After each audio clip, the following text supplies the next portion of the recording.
Hello guys! So, eto na yung part 2 ng ingredients. Di ba napanoorin nyo na to yung fill up?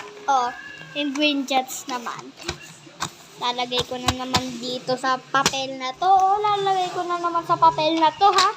Marami ko nang gagawin. Tsaka, easy lang yung ingredients, kaya tulog pa mo yung kapatid ko. Nag-gising ko konti. So, kapatid ko natutulog na, kaya hindi maingay. Ito na yung ingredients, ha? Ito na yung ingredients. Ito. So, ito yung ingredients. Kailangan mo ng milk. Tapos, sugar. Tapos, water. Hindi ko ito gagamitin kasi sa kapatid ko yan. Ito yung isang milk.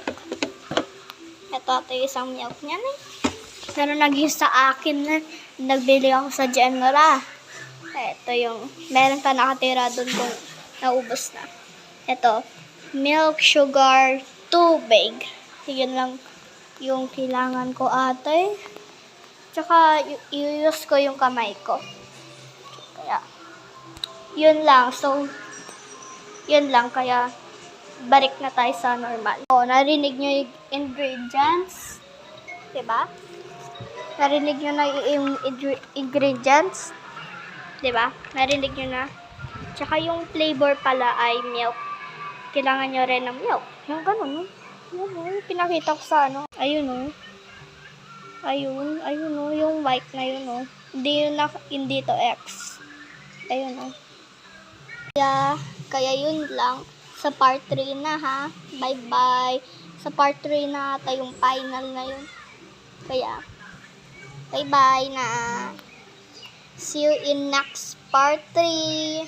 Bye-bye. Ang bilis ng oras, 2:13 na. 2:16 na. 2:16. Yung oras ng video natin. Kaya, bilis no. Kaya, magpapaalam na ako.